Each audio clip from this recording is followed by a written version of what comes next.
अध्यक्ष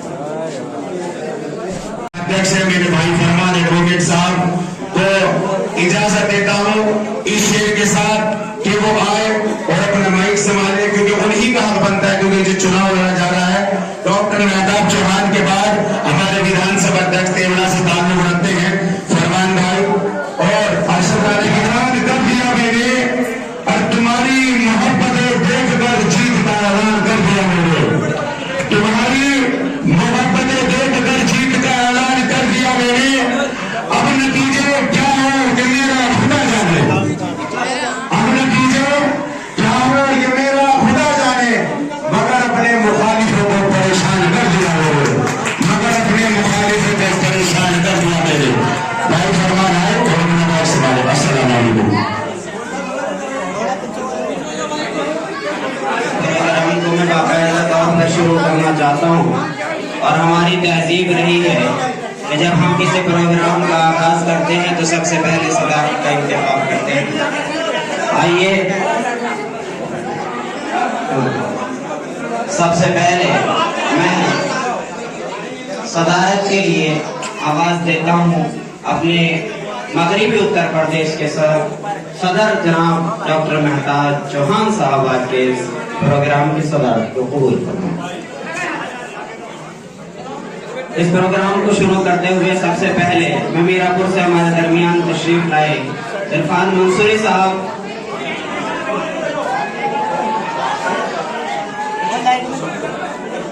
उनसे गुजारिश करता हूँ वो बहुत मुख्तसर वक्त में अपनी बात को मुकम्मल करें।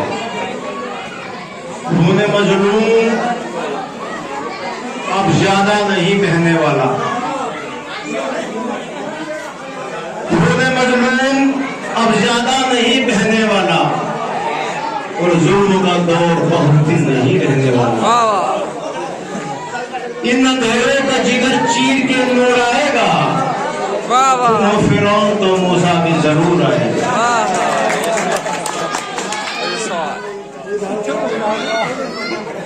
साथियों, मेहमान खुसूसी बोलेंगे, हमें सुनना है, बस इतना कहना है कि आपकी जीत हो रही है, इस जीत को कितना बड़ा बनाना है ये अब आपके हाथ में है। तो दूसरी पार्टियों के तीतर या गुलाम जो है ना, ये जहाँ भी जा रहे हैं इन लोग कह रहे हैं कि भाई पतन को रोड देंगे हम, तुम अपने घर चले जाओ।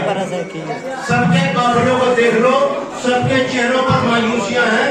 इंशाअल्लाह आपका विधायक बनने जा रहा है और आपकी ताकत मजबूत होने जा रही है,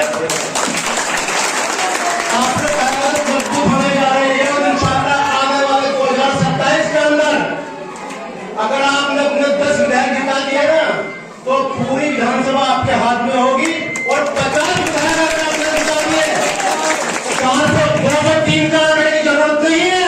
50 विधायक भी 27 में आपने जिता दिए तो इंशाअल्लाह मुख्यमंत्री आपका होगा। हम कहेंगे हमने अब तक तुमको बनाया है, अब बारी हमारी है। मैं इसी के साथ बात करना चाहता हूँ।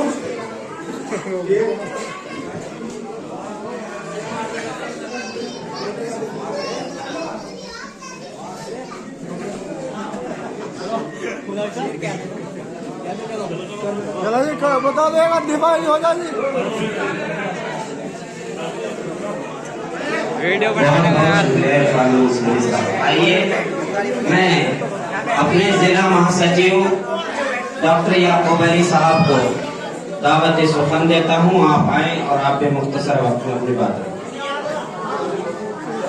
जनाब सदर साहब की इजाजत चाहते हुए मैं सिर्फ आप हजरात के सामने ये कहना चाहता हूँ कि मैं तो आप हजरात से घंटों से गुफ्तगू कर रहा था और मेरा कद भी इतना नहीं है कि अपनी मोहतरम शख्सियत के सामने मैं लबकुशाई कर सकूं। इसलिए मैं आप तमाम हजरात से मजलिस इत्तेहादुल मुस्लिमीन के हक में आने वाली 20 तारीख को वोट करने की अपील करता हूं और अपने सीनियर्स को सुनने के लिए आपको मदद करता हूं। डॉक्टर साहब, इसके बाद मैं अपनी पार्टी के बहुत मजबूत सिपाही खतौली से हमारे दरमियान हूँ, आप आए और अपनी बात मुख्तसर वक्त में मुकम्मल करें।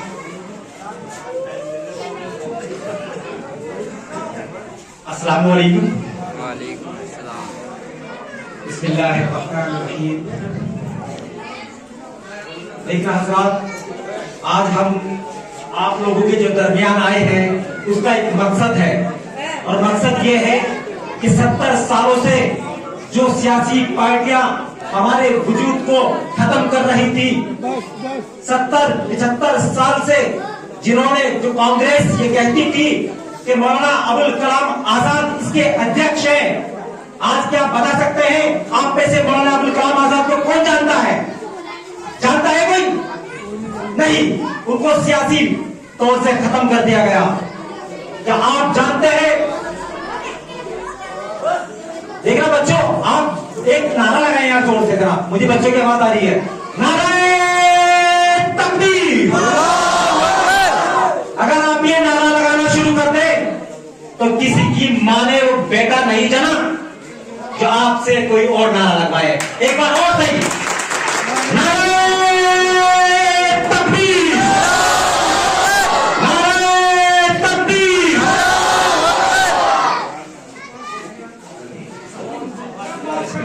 देखना जनाब, मैं आप लोगों का वक्त बहुत कम लूंगा क्योंकि मुझे अपने बड़े भाई मेहताब चौहान साहब को सुनना है।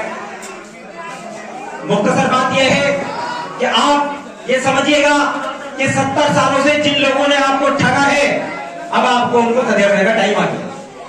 दूसरी बात ये कि आप ये कमजोर मत पड़ना कि आप मजलिस इत्तेहादुल मुस्लिमीन को पहली मर्तबा वोट देने जा रहे हैं। मुझे पता है कि आपके सामने एक तारीख है, वो तारीख है करबला की तारीख है, वो तारीख है इमाम हुसैन की तारीख है, वो तारीख है इमाम ज़ैनुल आबिदीन की तारीख है, वो तारीख है इमाम हसन की तारीख है, वो तारीख है करबला की तारीख है। आपको नबी वाले हैं, जिस नबी के बारे में कहा गया लक़द काना लकुम फी रसूलिल्लाहि उस्वतुन हसना, हमने तुम्हारे लिए मोहम्मदुर रसूलुल्लाह को मॉडल बनाया है, हमने तुम्हारे लिए मोहम्मदुर रसूलुल्लाह को मॉडल बनाया है।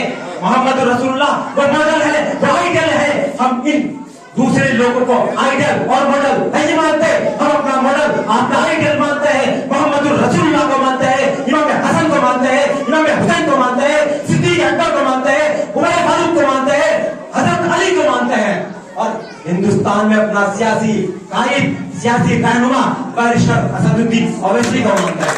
अस्सलाम वालेकुम रहमतुल्लाहि व बरकातहू। गुलशेर भाई जिन्होंने इस प्रोग्राम को मुनक़िद किया है, वो अगर यहाँ उनसे गुजारिश है वो भी आए। गुलशेर भाई नहीं, तो आइए इस प्रोग्राम को आगे ले जाते हुए मैं हमारे सबके बड़े हजरत मौलाना इमरान कासमी साहब और इंडिया मजलिस इत्तेहादुल मुस्लिमीन के जिला सदर है, मैं उनसे गुजारिश कर रहा हूँ आप आए और अपनी बात। अस्सलामु अलैकुम रहमतुल्लाहि व बरकातहू। मुत्तहिद हो तो बदल डालो जमाने का निजाम, मुंतशिर हो तो मरो शोर मचाते क्यों।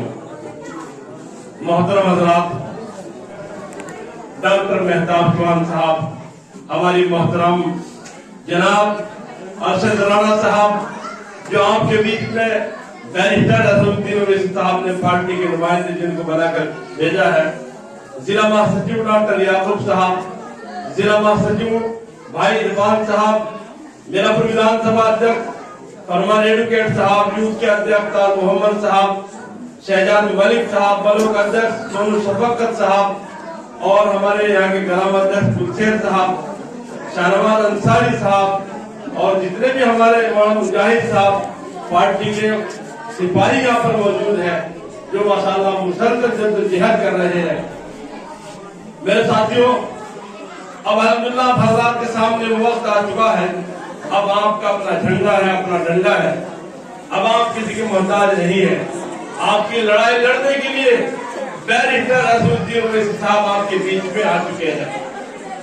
मेरी कश्ती किसने डुबोई क्या मालूम, मेरी कश्ती किसने डुबोई क्या मालूम, सारी नदियां सारे धारे एक से है, अब हम जाकर किससे फरियाद करें, कातिल हाकिम मुल्किफ सारे। सारी जिंदगी हमने झोले भर भर कर वोट दिया, आप ईमानदार से बताइए क्या उन्होंने हमारे किसी मामले के अंदर आवाज उठाई? बताइए भाई, हमारी आवाज कौन उठाता है?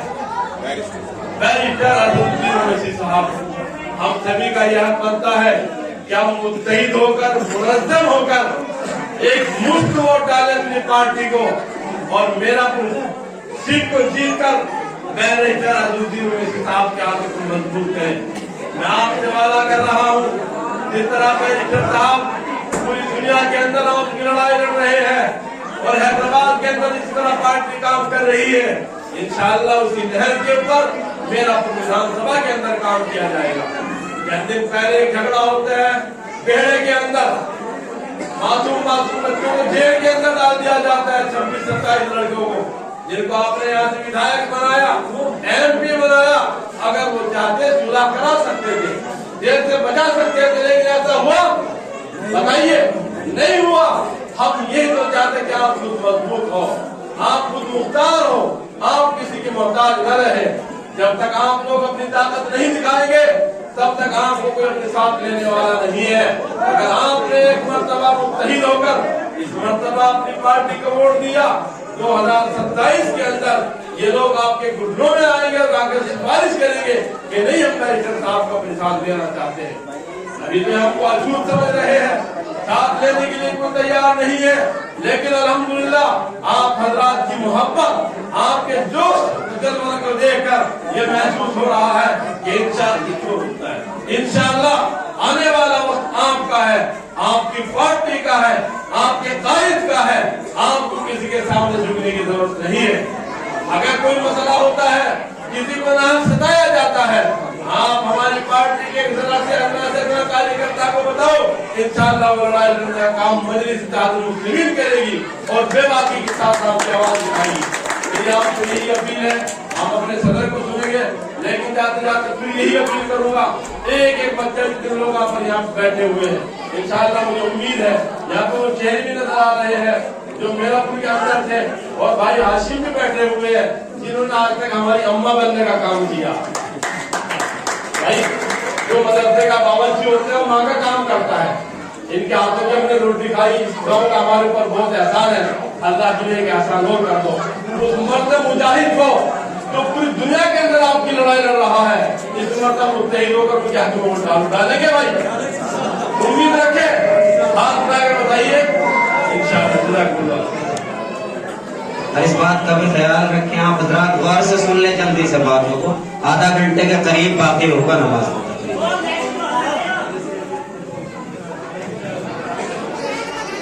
हमारे साथियों, अस्सलाम वालेकुम।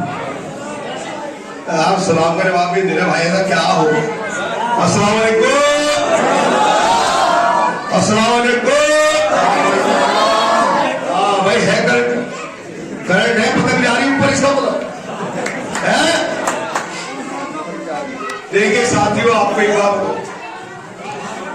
सबसे पहली बात तो आप भी देखिए भाई, सिर्फ एक 10 मिनट का टाइम लूंगा, ज्यादा नहीं होगा, ठीक है ना?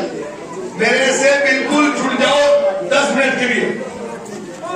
मैं आपके पास भाषण देने के लिए नहीं आया हूं। भाषण को मेरे नेता देंगे, मेहताब चौहान साहब, वो बताएंगे आपको सही तकरीर करके।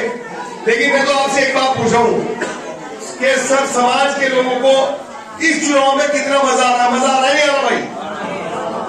है बिस्मिल्लाहिर्रहमानिर्रहीम, अल्लाह के नाम से शुरुआत हो रही, कुरान की तिलावत हो रही, नज़्में हो रही, नाते हो रही, अपनी बातें हो रही, दीन की बातें हो रही, उलमाए दीन दुआएं कर रहे, उलमा आगे चल रहे हैं, हम पीछे चल रहे हैं। मजा आ रहा है यार भाई? किसी प्रत्याशी की हैसियत है इस भाषा में बात करने हमारे सामने आके है क्या?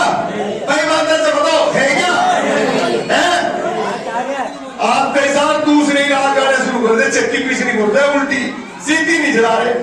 क्यों सीधी चला के तो रगड़ दिए सबको, अब उल्टी सोने के उल्टी चल जा।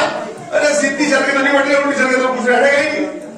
तो साथियों, जो रहनुमा और रहबरी के दावे कर रहे हैं, जो अपने आप को तुम्हारा रहनुमा बता रहे हैं, मेरा उनसे सवाल है कि मैं पूछना चाहता हूं कि आखिर जो ये विधानसभा में एक उमड़ा हुआ जन सैलाब पूछ रहा है सवाल तुमसे, कि तुमने उत्तर प्रदेश में जब 2012 की सरकार बनाई थी तो तुमने ये वादा कहा था कि सबको आरक्षण मिल रहा है, अब की बार मुस्लिम समाज को भी आरक्षण मिलेगा 18%, 1% भी मिला क्या? अखिलेश यादव से सवाल पूछियो, अगर अखिलेश यादव का प्रत्याशी कहीं मिल जाए, वैसे तो मिल रहा ढूंढने दो बात, लेकिन अगर मिल जाए तो सवाल जरूर पूछना कि उसी पार्टी के प्रत्याशी हो तुम जिन्होंने 2012 के चुनाव में गुमराह करने का काम किया था और हमें ठगने का काम किया था। साथियों, क्या 18% का आरक्षण, ना 8%, ना 4%, ना 1%? अरे कोई पूछने वाला है नहीं, क्योंकि सबको पता है कि 2012 की सरकार बनाई, उसके बाद उनके नुजुमियों ने उन्हें बता दिया कि मुसलमान का 18% आरक्षण का क्या हुआ। अब कोई नई बात पैदा करोगे, ना आरक्षण मांगे और ना तुमसे सवाल पूछे, तो नई बात क्या पैदा हुई? नई बात क्या पैदा हुई मौलाना, कि 2012 के बाद में 1 साल के बाद में उत्तर प्रदेश को वो निशान दिया जिसको खाई दी, जिसको भरते यहाँ तक आ गए 2013 का दंगा दिया 18% के बदले आपको साथ दिया है नहीं दिया? अरे मैं यहाँ खड़ा हूं, अगर मेरे साथ में बदतमीजी हो जाती है, इस गांव की जिम्मेदारी है, इस खेल वाले की जिम्मेदारी है। क्या उत्तर प्रदेश में तुम्हारी सरकार चल रही थी और भाईचारे के बुलडोजर चल रहा था तो तुम्हारी कोई जिम्मेदारी नहीं थी? कब तक ठगोगे इस भोली भाली जनता को? कब तक ठगोगे? अगर कोई भी समाजवादी में यहाँ पर खड़ा अपनी निष्ठा रखता हो तो मुझे खड़ा होकर जवाब दे कि अर्शद भाई आप गलत कह रहे हो, समाजवादी की नीतियां बताए खड़ा होंगे। यहाँ पे मैं पूछना चाहता हूँ, आपको एक काम दे दिया भाई, ध्यान दो, आपको एक काम दे दिया कि जाओ समाजवादी का पटका गले में डाल लो और सिर्फ भाजपा को हराने का ठेका दे दिया। आपको कोई भी काम भाई है? भाजपा को हराओ और समाजवादी को बचाओ और तुम बुलडोजर और सारी चीजें पैरों में घुटनों में लेते रहो चुपचाप, तुम्हारा कोई चीज नहीं का। ये हो रहा नहीं हो भाई है? यहाँ 1.5 लाख वोट है इस विधानसभा में, 1,47,000 और जो ठेकेदार है उसकी 90 वोट, और तुम्हें कोई पूछने वाला नहीं 1.5 लाख वालों। क्यों? क्योंकि मुत्तहिद और क़यादत जब तक नहीं दिखाने के तुम्हें कोई नहीं पूछने का। अब तुम यहाँ पर बैठे हो तो अर्शद राणा भी खुश है कि देखो हजारों की भीड़ है, मुझे भी मजा आ रहा है बात करने में। अगर तुम में से एक अकेला इधर जाके खड़ा हो जाए और उम्मीद रखेगा अर्शद राणा गाड़ी लेके रुक जाएगा तो मैं रुक रहा नहीं रुकूंगा, क्योंकि जब तक संगठित रहोगे, जब तक ही साथ में वजूद है, जब तक बिखरे रहोगे कोई तुम्हें पूछने वाला नहीं मिलेगा। साथियों, यार तुमने मुलायम को बनाया, अखिलेश को बनाया, माया को बनाया, जैन को बनाया, राहुल को बनाया, प्रियंका को, तुमने किसको नहीं बनाया मुझे ये बताया नहीं बनाया? तुमने सबको बनाया। अगर तुमने नहीं बनाया तो उसको नहीं बनाया जिसके चेहरे के अंदर एक वली का चेहरा दिखता है। जब बैरिस्टर नसरुद्दीन ओवैसी को मैंने आमने सामने रूबरू होकर देखा तो मेरे बदन में लरज़ाहट थी कि मैं वली के सामने खड़ा हूं। कसम खुदा की, कितना सच्चा इंसान है, कितना अच्छा इंसान है। अल्लाह ताला मेरी उम्र में उनको लगा दे। मैं जो चाहता हूं ऐसा नेक आदमी खिदमत खल्क नहीं आया हुआ। कहां से रहोगे? रहनुमा बनने के लिए हर चीज चाहिए, चाहिए नहीं चाहिए? 60-70 साल की उम्र, उनकी उम्र आ गई साथियों, और अगर अब भी हम नहीं समझे, अगर अब भी हम नहीं समझे तो कब समझेंगे भाई? हम ये नहीं कहते आपको कि आप यहाँ पे तोड़ की बात करो। हम ये चाहते हैं, सेकुलर समाज भी ये चाहता है कि आप एकजुट हो जाओ, आप संगठित हो जाओ। सेकुलर समाज के लोग भी आपके साथ खड़े होने के लिए तैयार साथियों है नहीं भाई? जिसकी इस विधानसभा में 40-50 हजार वोट मायावती की, उसने कितनी बार सरकार बनाई भाई? 4 बार बनाई। क्या कहा? अरे अर्शद राणा ले टिकट ला दे, अंदर को देते पीछे पूरी तरह ठीक, और जाके 10-20 हजार अपने सही कर ले और विधायक बन जाइए। तो बात हुई। तुम्हारे 1.5 लाख, तुम्हारा भी कोई 1 रुपया को मिलने वाला है क्या भाई? है क्या कोई तुम्हें पूछने वाला? तुम्हें काम दे दिया भाजपा को हराने का, तुम्हें काम दे दिया भाजपा को निपटा देगा। अरे भाजपा को हराने के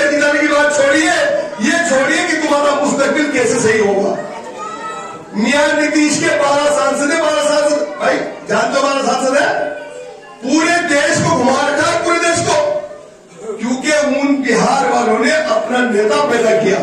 तुमने विधायक बनाए, एमपी बनाए, पर तुमने अपना नेता पैदा नहीं किया।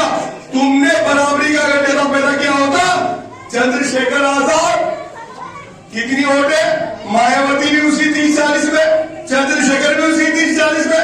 आपने चंद्रशेखर को भी सांसद बना दिया। कह रहे यार हो सकता है सेकुलर तकियावाली दर्शन कर जाए। अरे भाई, जब तक अपने को मजबूत नहीं करेंगे, जब तक दूसरे लोग भी तुम्हारे साथ नहीं उड़ेंगे, तो मैं मोहर लगेगी तो यार, आवाज जो है यहीं से मोहर लगेगी। अरे लखनऊ तक आवाज जानी चाहिए, यहां से असेंबली तक मोहर लगेगी, मोहर लगेगी, मोहर लगेगी। खैर, मैं अपना सारा वक्त अपने नेता मेहताब चौहान को देना चाहता हूं। भाई, मैं आपसे फरियाद लेके आया हूं कि खुदा के वास्ते इस बार को अपने बच्चों का सदका समझ के बैरिस्टर असदुद्दीन ओवैसी को इसलिए दे देना कि तुम्हारा मुस्तकबिल समझ जाएगा। नहीं तो अगर बैरिस्टर साहब हमारे बीच में नहीं रहे तो पता नहीं कब रहनुमा तुम्हारा कोई पैदा होगा साथ। आप समझिए इस बात को कि वो रो रहा है, चिल्ला रहा है सिर्फ कौम के लिए। बताओ कोई मुद्दा ऐसा है क्या जिस पर और कोई बोल रहा हो? अगर एक भी बात अखिलेश यादव की जबान में कोई बात ऐसी आई हो कि यार मुसलमानों की तुमने एक तरफा वोट ले रखी, तुम मुसलमानों का रहनुमा है, आज बुढ़े चल रहा है, पैरों में राती गोली लग रही है, क्या कुछ नहीं हो रहा है कौम के साथ में, कोई आया कहने के लिए? क्योंकि उसे पता है ये तेरे गुलाम है मुसलमान। जब समाजवादी की साइकिल करना बनेगा तो ये गुलाम चले जाएंगे और तीनों को मनाने की जरूरत नहीं पड़ेगी। तो साथ में गुलामगिरी की जंजीरें तोड़नी है और अपनी आजादी का परचम पतंग के साथ लेना है इंशाअल्लाह। अस्सलाम वालेकुम। अंसारी साहब, शफ्तर रजा जैदी साहब और जाफर जैदी भाई अगर यहाँ पर मौजूद हो तो बराए करम स्टेज के करीब आ जाएं।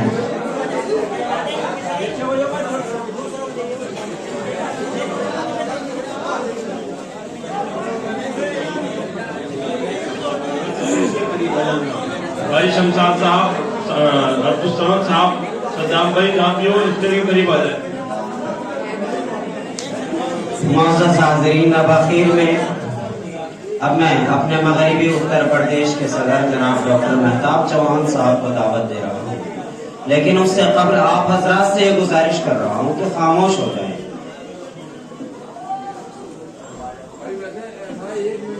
सदर मोहतरम की बात को सुकून के साथ सुने, आप हजरात से गुजारिश है। जगह तो वही है ना जहाँ तुम खड़े हो। मैं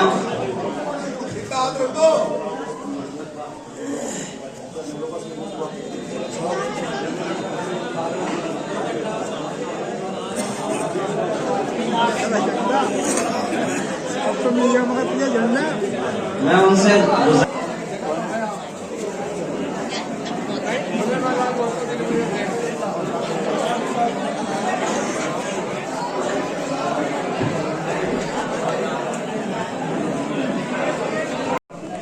जो शुरुआत जो होती है वो इस तरह से होती है, सब कभी वाला करती है। तो यूँ आप बात कहनी चाहिए, मेरे से ज्यादा अमल हो गए, बहुत अच्छी बात बताई। मैं तो इतनी बात बता भी नहीं सकता। ये अल्लाह का लाख लाख शुक्र है कि आज मुसलमान बोलने के काबिल है हो रहा है और बोलता रहेगा। ऑल इंडिया मजलिस इत्तेहादुल मुस्लिमीन के जिला सदर मुजफ्फरनगर जनाब मौलाना इमरान कासमी साहब ने तशरीफ फरमा, ऑल इंडिया मजलिस इत्तेहादुल मुस्लिमीन के मीरापुर के प्रत्याशी जनाब अरशद राणा साहब में तशरीफ फरमा, इरफान मंसूरी साहब, आबिद शकील साहब, ताज मोहम्मद साहब। इस खूबसूरत प्रोग्राम के आयोजक गुल सनवर साहब, जफर अहमद साहब, खुर्रम प्रधान साहब, हाफिज फरमान साहब, शमशाद साहब, सद्दाम साहब, अफसर साहब, मोहम्मद आसिफ साहब, डॉक्टर याकूब साहब, शफकत सोनू साहब, शहजाद मलिक साहब, शान। अल्लाह ताला ने कुरान शरीफ की एक आयत है, आयत रात, उसके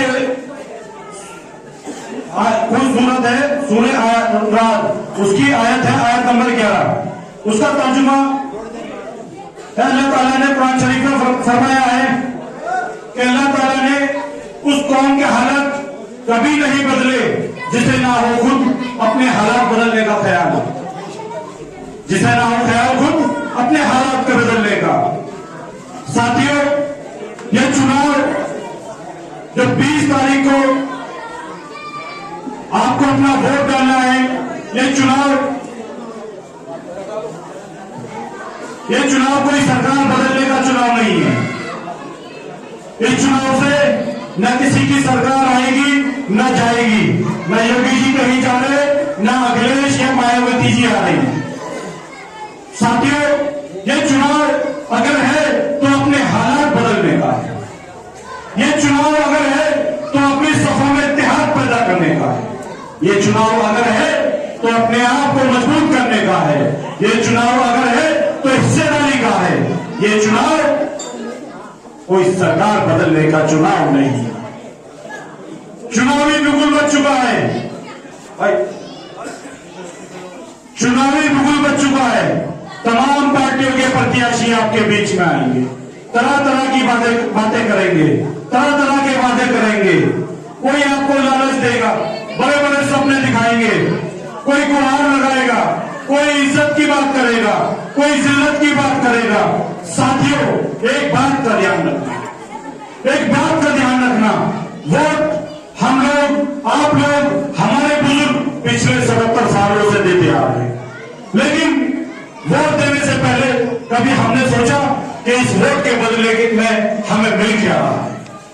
ये तमाम नाम यहाँ सेक्युलर पार्टियां, चाहे वो समाजवादी पार्टी हो, चाहे बहुजन समाज पार्टी हो, चाहे राष्ट्रीय लोकल पार्टी हो, चाहे आजाद समाज पार्टी हो या कांग्रेस हो, ये तमाम पार्टियों के नुमाइंदे हमारे बीच में आते हैं, तरह तरह की बात करते हैं, बड़े बड़े सपने दिखाते हैं, लेकिन हमारा वोट ले जाने के बाद 5 साल तक आपके और हमारे बीच में कभी नहीं आते, कभी आपके और हमारे दुख और दर्द में शरीक नहीं होते। हमारे ऊपर हो रहे किसी जुल्म और ज्यादती पर ये लोग कभी अपनी जबान नहीं खोलते। वोट तो हम लोग रख दे रहे हैं, लेकिन इस वोट की अहमियत को जानना होगा साथियों, इस वोट की अहमियत को समझना होगा।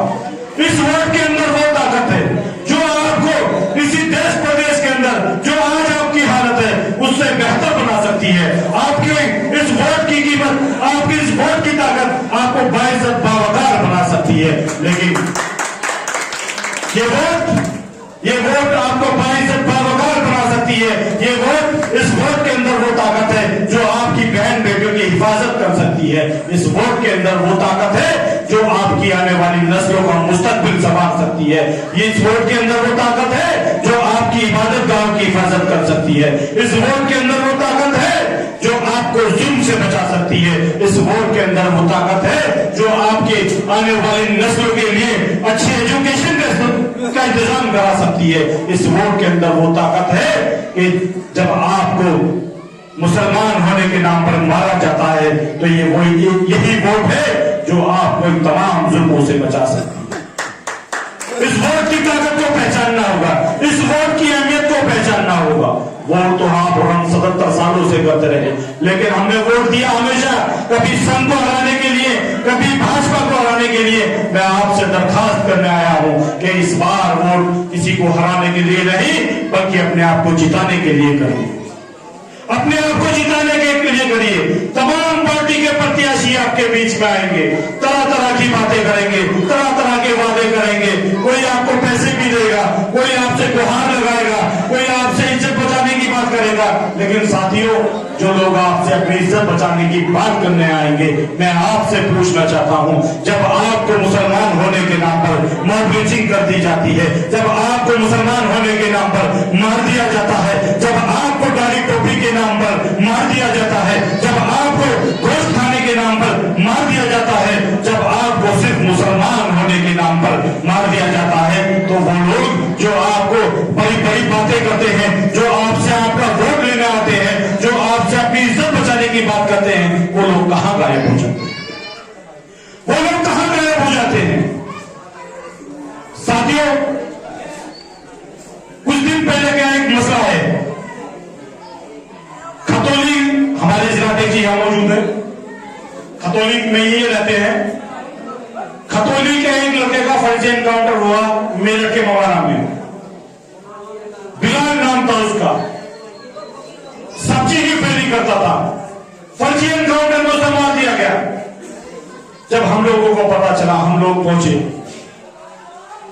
यकीन मानिए तमाम पार्टियों के नेता, चाहे सपाई हो, बसपाई हो, कांग्रेसी हो, लोकदली हो, निर्दलीय हो, दलदली हो या पैदली हो, जो लोग चुनाव में दिखाई देते हैं ना, वो दूर से दूर तक नहीं दिखाई दे रहे थे। और उसका बाप, बेबस बाप, उसके मासूम बच्चे को गोद में लेकर बिलक बिलक कर रो रहा था और सिर्फ यही को आनंद लगा रहा था और बार बार पूछ रहा था कि मेरे बच्चे की गलती क्या है? मेरा बच्चा तो घर से मंडी के लिए निकला था, मेरा बच्चा तो सब्जी की फेरी कर अपने बच्चों का पाल पोषण कर रहा था।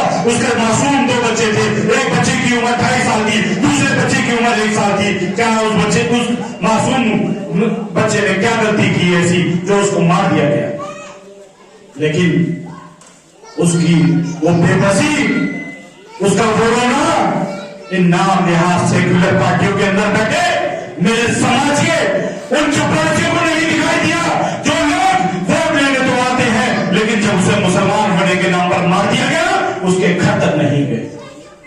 समझना होगा साथियों, मैं आपके जज्बात भड़काने नहीं आया, मैं आपके जज्बात भड़काने नहीं आया, मैं आपसे कहना आया हूं, गुजारिश करना आया हूं, सियासत में बेदार हो जाइए, सियासत की ताकत को पहचानिए, इस वोट की कीमत को जानिए। आप लोग, हम लोग, आपके बड़े, मेरे बड़े 77 सालों से जो गलती करते आ रहे हैं, अल्लाह के वास्ते वो गलती मत करिए, मत करिए वो गलती। क्या इस देश के अंदर आपकी हालत आज दलित से बदतर नहीं है? क्या आज आपकी मदारिसों को, मसाजिदों को टारगेट नहीं किया जाता?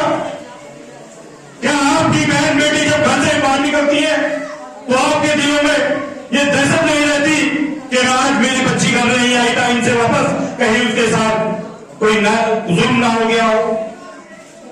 साथियों, ये तमाम चीजों का सिर्फ एक ही इलाज है, वो है मुत्तहिदा होकर, मुत्तहिदा तौर पर अपनी सफों में इत्तेहाद कर अपने परचम को बुलंद कीजिए, अपनी पार्टी को बुलंद कीजिए, अपना कायद अपने में से बनाइए, अपनी लीडरशिप को मजबूत कीजिए।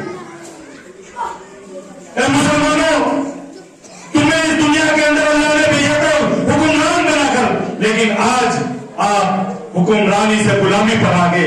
एक वक्त था जब आप हुकूमत, जंग लड़कर के हुकूमत हासिल की जाती थी, तब आप हुक्मरान होते थे। और आज जब इतना आसान तरीका है हुकूमत हासिल करने का कि बटन दबाओ और हुकूमत हासिल करो, तो आप गुलाम हो चुके हो। तो उसकी वजह क्या है? उसकी वजह यही है कि नाम यहाँ सेक्युलर पार्टी, जो भारतीय जनता पार्टी का डर दिखाकर आपसे आपका वोट ले लेती है, ये लोग समझ चुके हैं कि मुसलमान को इस वोट के बदले में कुछ नहीं चाहिए।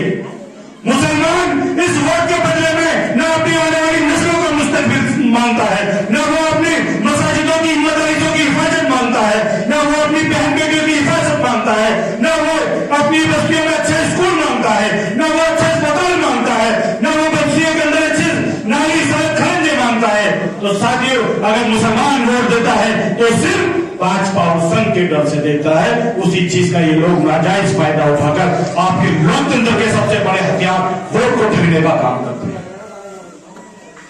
मैं आपसे एक सवाल करना चाहता हूं, और सवाल जो मैं आज आपसे कर रहा हूं, अभी चुनाव में 20 तारीख का चुनाव है, 15 दिन बाकी है। वही सवाल आप तमाम प्रत्याशियों से करना जो लोग आपके बीच में वोट मांगते हैं, जो भी आपके बीच में वोट मांग रहे हैं, आप सवाल करना। मैं यकीन दिलाता हूं आपको, जो मैं आपसे सवाल करना जा रहा हूं, अगर वही सवाल आपने उन लोगों से किए तो वो आपके सवालों के जवाब नहीं दे पाएंगे। यहाँ थ्योरी के अगर कोई साथी मौजूद हो तो वो बता देंगे, हम लोगों ने जो सवाल अवाम से किए, वही सवाल जब अवाम ने समाजवादी पार्टी के कैंडिडेट से किए, उनके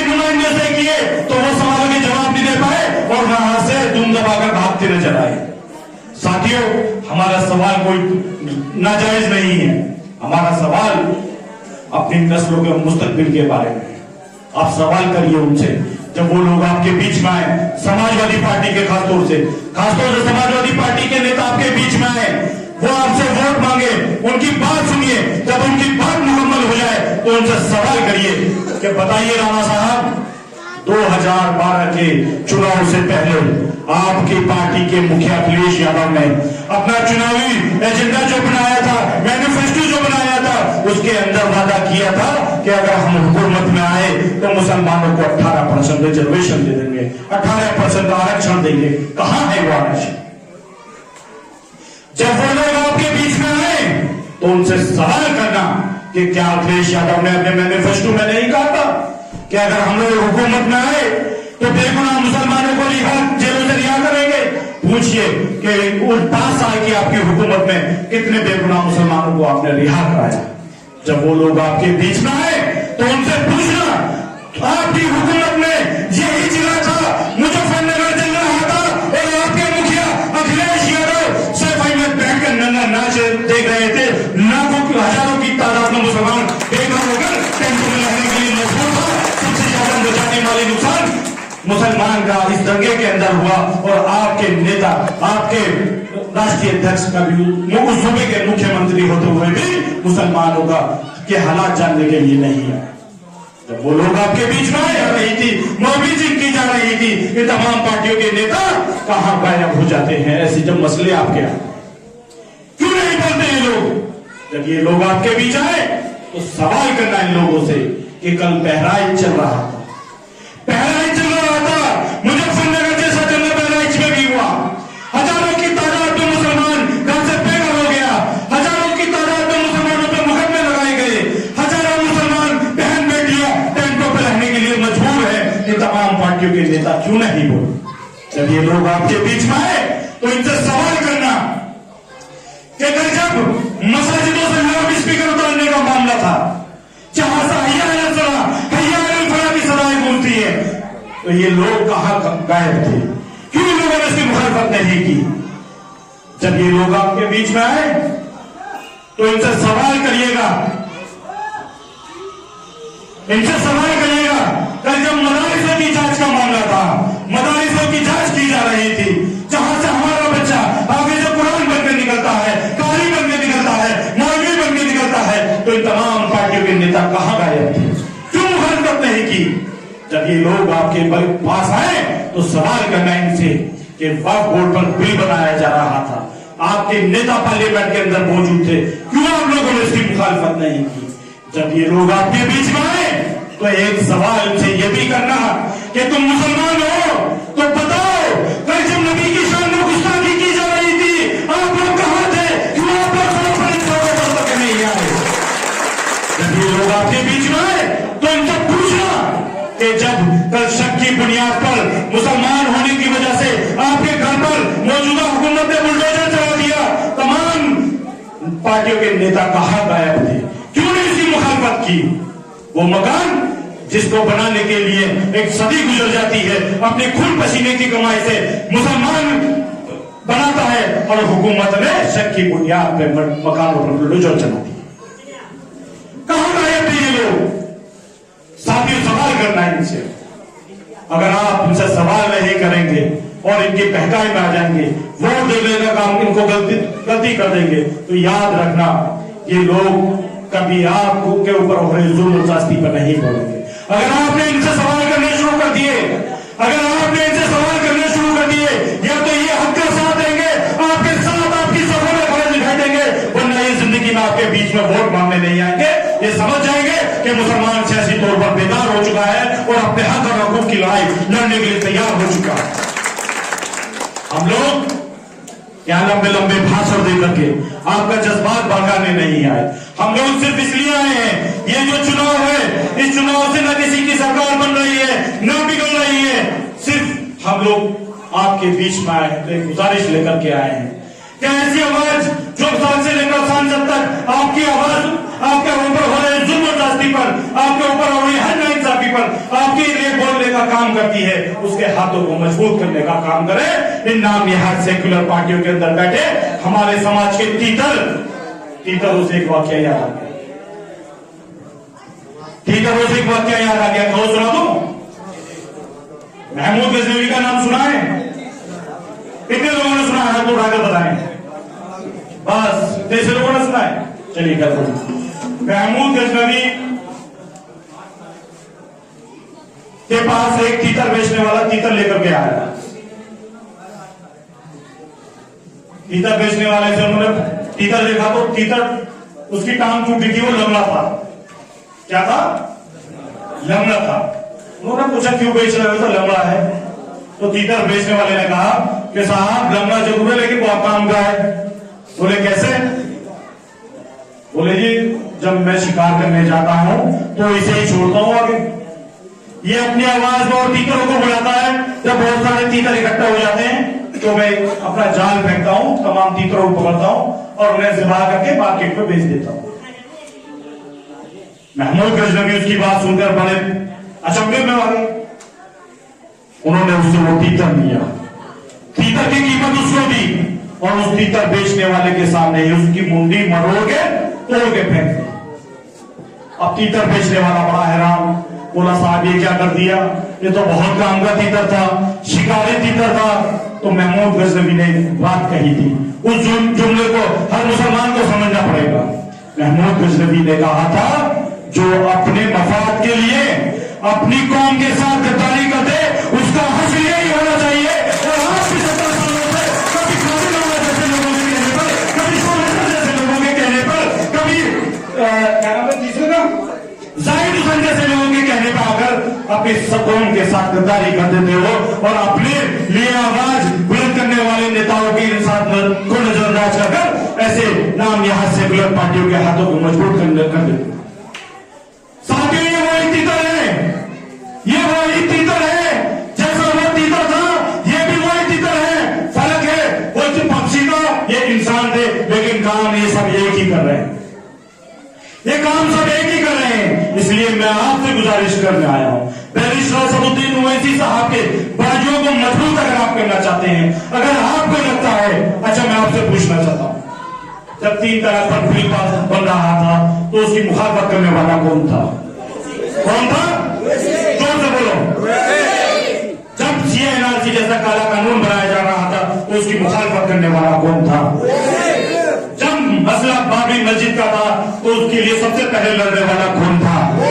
जब मसला मस्जिद ज्ञानवापी का था तो उसके लिए लड़ने वाला कौन था? जब मसला हिजाब का था तो बहन बेटियों की इज्जत आबरू के लिए लड़ने वाला कौन था? जब मसला मदारिसों की जांच का था तो उसकी मुखालफत करने वाला कौन था?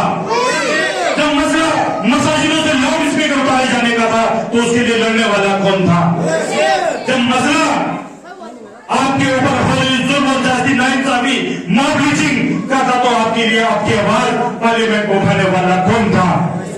कौन था? जब मसला बोर्ड का था तो आपके लिए कौन लड़ रहा है? कौन?